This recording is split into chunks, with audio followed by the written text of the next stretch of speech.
Hello friends, आसान भाषा में इंग्लिश सीखने के लिए हमारे चैनल को सब्सक्राइब करें। आइए देखते हैं, यहाँ पर एक पैराग्राफ है और उससे रिलेटेड हम हिंदी भी देखेंगे कि उसकी हिंदी भी क्या होगी, यानी ट्रांसलेट कैसे करते हैं। सबसे पहले मैं यहाँ पर लाइन लिख रहा हूँ।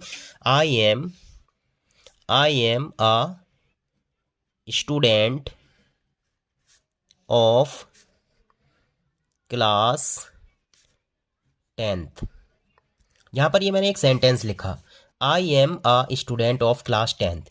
इसका मतलब है मैं कक्षा 10 का स्टूडेंट हूँ, यानी विद्यार्थी हूँ। I have been learning I have been learning English for the last 2 years। इसका मतलब क्या हुआ, देखिए, I have been learning English, मैं अंग्रेजी सीख रहा हूँ। फॉर द लास्ट 2 years का मतलब है पिछले 2 साल से। ओके, अब यहाँ पर आगे बढ़ाते हैं, सेंटेंस लिखते हैं अब कोई और। I like reading I like reading English, मुझे इंग्लिश पढ़ना अच्छा लगता है या मुझे इंग्लिश पढ़ना पसंद है। I also like writing in English, मुझे इंग्लिश में लिखना भी अच्छा लगता है, ये इसका मतलब है। ओके, नेक्स्ट सेंटेंस है, English is a very good language. इसका मतलब है इंग्लिश एक बहुत अच्छी भाषा है, बहुत अच्छी जबान है। Okay, do you also like English. अब ये एक सेंटेंस है, इंटेरोगेटिव क्वेश्चन मार्क लगाएंगे। Do you also like English का मतलब है क्या आपको भी इंग्लिश अच्छी लगती है, क्या आपको भी इंग्लिश पसंद है। आगे, from which class did you start from which class did you start learning English. ये भी एक क्वेश्चन मार्क, मतलब इंटेरोगेटिव सेंटेंस है, इसलिए यहां पर क्वेश्चन मार्क लगाएंगे। यानी फ्रॉम विच क्लास, कौन सी कक्षा से या किस कक्षा से, did you start learning English, आपने अंग्रेजी सीखना शुरू किया। आगे, आई थिंक दैट, मेरा मानना है कि या मुझे लगता है कि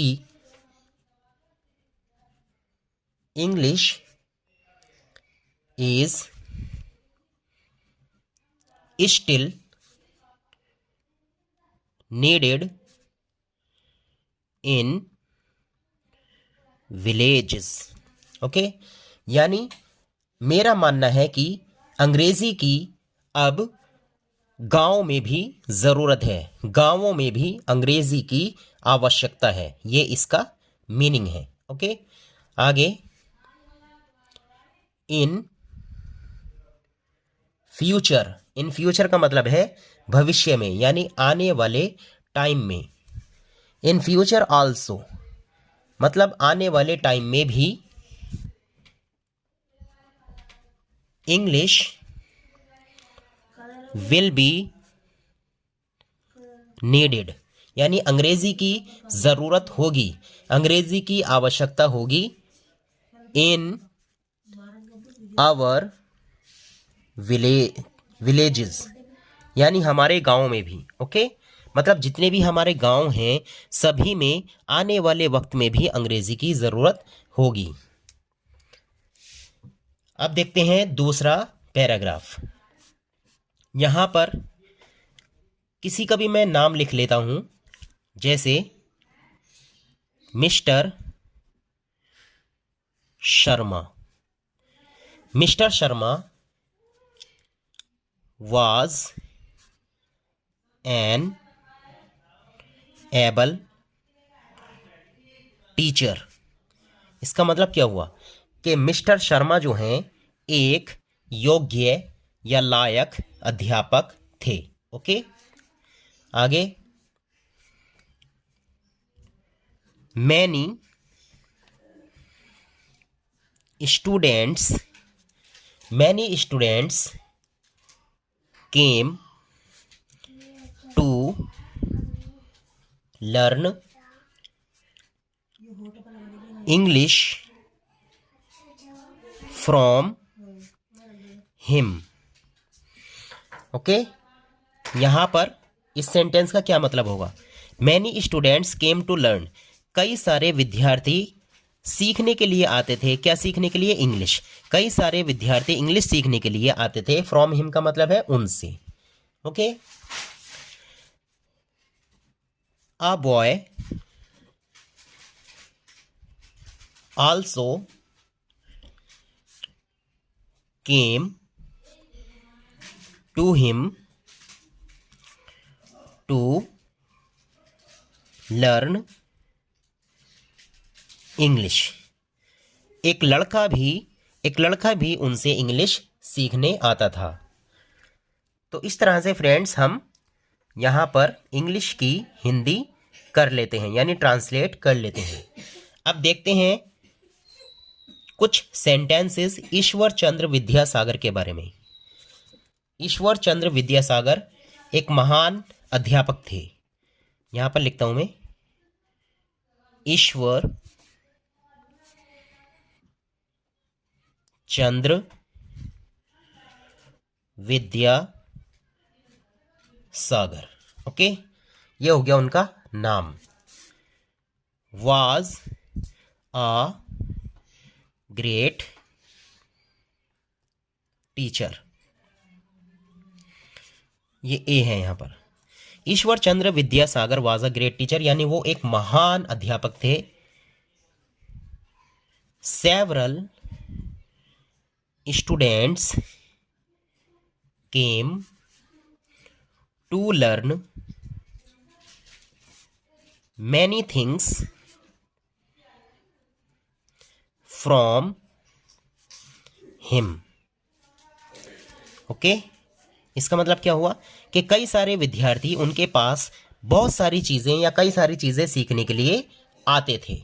okay, an old man also came to him to learn many things, यानी एक बूढ़ा व्यक्ति भी उनके पास बहुत सारी चीजें सीखने के लिए आता था। आगे, विद्यासागर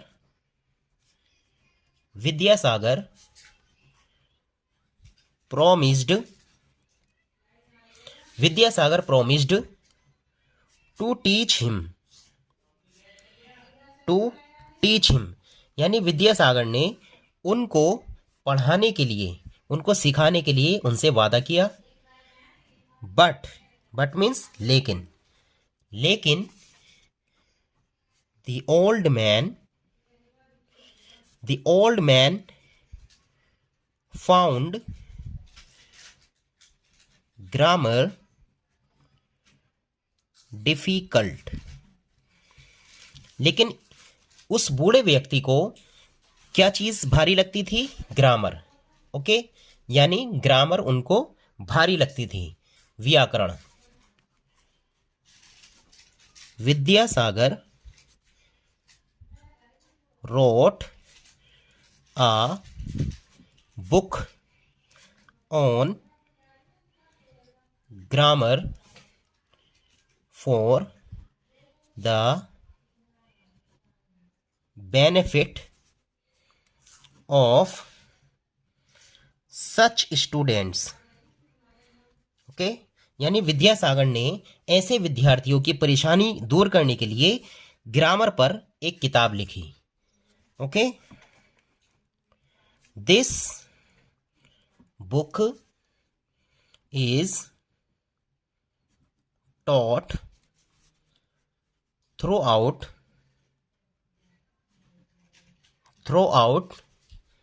इंडिया। इसका मतलब क्या हुआ कि यह किताब समस्त भारत में, यानी पूरे भारत में, पूरे इंडिया में पढ़ाई जाती है। इस टॉट का मतलब है पढ़ाई जाती है। दोस्तों, अगर ये वीडियो आपको अच्छी लगी हो तो प्लीज़ लाइक और शेयर करें। चैनल पर नए हैं तो सब्सक्राइब करना ना भूलें। Thanks for watching.